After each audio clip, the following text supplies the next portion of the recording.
Here are my 10 takeaways from week 9 of the college football season. Coming in at number 10, Texas A&M is for real this year. The Aggies have shown they can beat you in a number of different ways. They have a statement win against LSU, and they're in a great position. They're still undefeated. Last year, they were in a great position too. They had one loss, and then they lost all their SEC games in the month of November. This year's team feels different. I feel confident in them this season.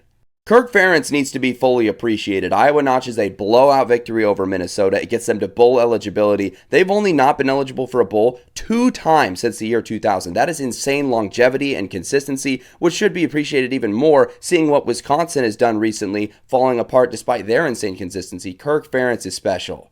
Ole Miss will be a dangerous playoff team this year. Barring a historic collapse, they'll likely be in with the road they have ahead. And despite all of the flaws they have on defense, some of the breakdowns they have in the secondary, they can just outscore you any given Saturday, and that makes them extremely dangerous. Kent State and Akron are both not bad this season. The 2 bottom feeders from the MAC over the last several seasons both notched conference victories last weekend. They now both have multiple conference wins in the season. It's pretty spectacular to see. American Conference cannibalization is upon us. Memphis got the ball rolling by upsetting South Florida, and there's just so much chaos that can happen with all these top-tier contenders down the stretches. They all start playing each other. Watch out. Some of these guys are going to get dinged with some losses. Cincinnati could be the best team in the Big 12 this year, with teams like Texas Tech and BYU getting all the love. The Bearcats just quietly creeping around, still undefeated in conference play. They've looked really good.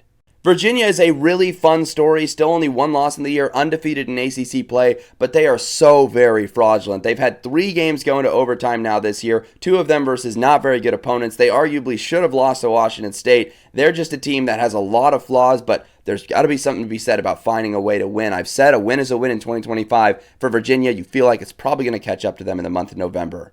Be careful who you count out in the Big 12. Arizona State, TCU, and Utah seem cooked. They've all got 2 conference losses, but last season, both teams in the Big 12 title had 2 conference losses. So there's some chaos that can still occur down the stretch, especially as some of those top-tier contenders start to run into each other. Don't count these guys out yet.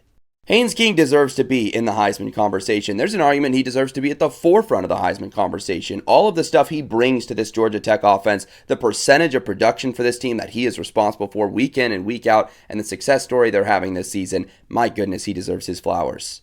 And finally, Vanderbilt is an SEC title contender. It's not a hot take. It's just crazy to say after back-to-back ranked victories. You can't deny it. Vanderbilt is a team that is capable of making and winning the SEC championship game this year. Absurd. Cannot believe that's a real sentence I'm saying, and yet here we are. Huge credit to the Commodores for all their success this season.